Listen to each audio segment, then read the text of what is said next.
It covers 402 kilometers of track with 272 stations on 11 lines and serves up to 5 million people a day, the London Underground. The oldest underground in the world is a treasure trove of surprises. So why is it called the Tube? Where can you find a river flowing through the station? And what's the best way to pay? In this video, let's get to the bottom of it all with Anne Gavigan, a spokeswoman for the Transport for London Authority. There's so much that makes the Tube iconic. Every time I take a journey on the Tube, something about it makes me smile. It's the oldest network in the world, but it's also one that's still innovating and running services and running them well. And I think the combination of both of those is what makes it iconic. Anne's originally from Philadelphia in the USA, and she's been a Tube fan since her first visit to London. While studying urban planning in London, she discovered the Tube had a substantial impact on the city's development. She's been working for Transport for London, or TfL for short, since 2012. The maiden voyage took place on January 10, 1863. Back then, steam-powered locomotives pulled the gas-lit carriages through the tunnels. In the beginning, they were only barely under the ground. Welcome to Baker Street Station. It's one of the oldest stations on our network. It was opened in 1863 as part of the original route of the Metropolitan Railway, the oldest metro system in the world. The Metropolitan Railway originally had 7 stations running from Paddington to Farringdon. Baker Street was one of them. And these platforms were restored in the 1980s to look like they were in 1863. Every station has unique features, decorative elements with a local connection, and works of art from different eras. Since 2013, each station has had its own unique labyrinth on display, designed by British artist Mark Wallinger. In the older stations, the different tiles are also striking. Originally, the lines were operated by different companies, which is why the look was not uniform from the outset.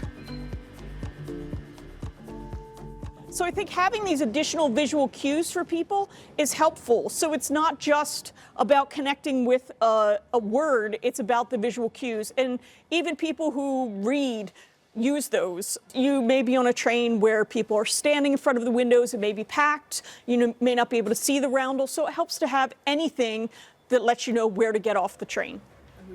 We'll come back around to the logo, the roundel, in a moment.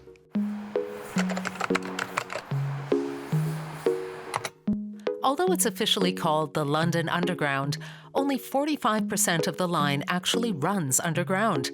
Outside the inner city in particular, trains run above the ground. The deepest station is located in the hilly north of the city. At Hampstead Station, the tracks are 55.2 meters down. It's got lifts in it, but if you're taking an escalator ride, the deepest escalator is Angel, which will go 60 meters slowly on an incline. So it's not as deep as Hampstead, but it is a longer escalator, the longest on the network. This is by no means a world record. Arsenalna in Kiev, Ukraine is the deepest underground station in the world. It's 105.5 meters below ground.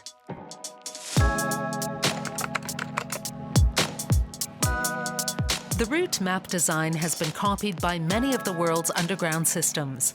The special thing about this map is that it's not based on the actual route or distances. It was originally designed in the 1930s by an electrical draftsman named Harry Beck. Harry Beck's job was designing circuit diagrams for the underground. He was not a cartographer.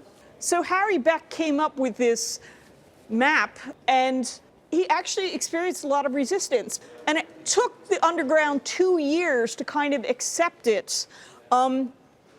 But eventually they did. They paid him for his design. He did not receive much, and they ended up using it, and now it is an icon.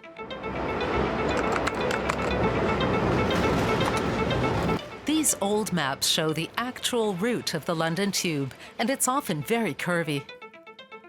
The Underground was dubbed the Tube because of the shape of its tunnels. This nickname stems from around 1890. The tracks were laid to follow the roads curving overhead, and since the carriages are long and straight, this created some dangerous gaps. These are especially large at the embankment station. The famous automatic warning, "Mind the gap," was sounded here for the first time in 1969. Mind the gap. So we've just heard the Mind the Gap announcement. It was recorded by Oswald Lawrence, and he died in 2007. He was an actor, and his wife used to come to the tube station to hear his voice on the announcements. Then in 2012, Embankment Station moved to a digitized voice system, and his wife no longer heard his voice. So she wrote to the Underground and said, "Listen, I used to come to the station to hear my husband's voice. He's died. I missed him very much. Could you put the voice back?" It's not an easy thing to do. Our systems are very complex, but London Underground managed to find the tape in our archives and digitize the voice system, and we've put it back here so you can still hear Oswald Lawrence's voice at Embankment Station.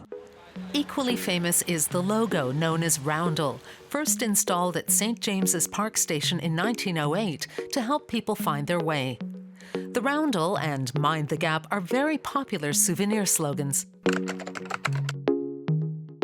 So a couple things you should remember when you're riding the tube. You want to use Oyster or contactless rather than a paper ticket. Oyster or contactless, it's just a better value, and it means you don't have to stand in line. You can simply just tap and go. You'll want to stand on the right and walk on the left when you're using an escalator. Make sure you hold the handrail. If you're walking through a station, don't stop to check your phone. Don't stop at the bottom of an escalator or bottom of stairs. Be conscious of other people because we're all trying to move through a station. And don't make eye contact with people. Don't talk to people. My dad is from the United States. He's a friendly guy. He will talk to people on the train, and we have to say, nope, not here. Just people have their me time, their space.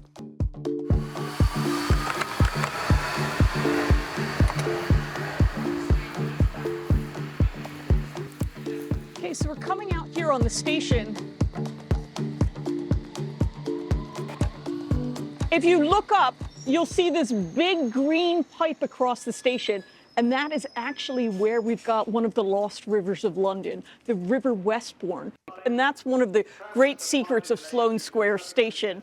So a lot of people don't know that we're actually, I guess, kind of underwater at this station when we're standing on the platforms here.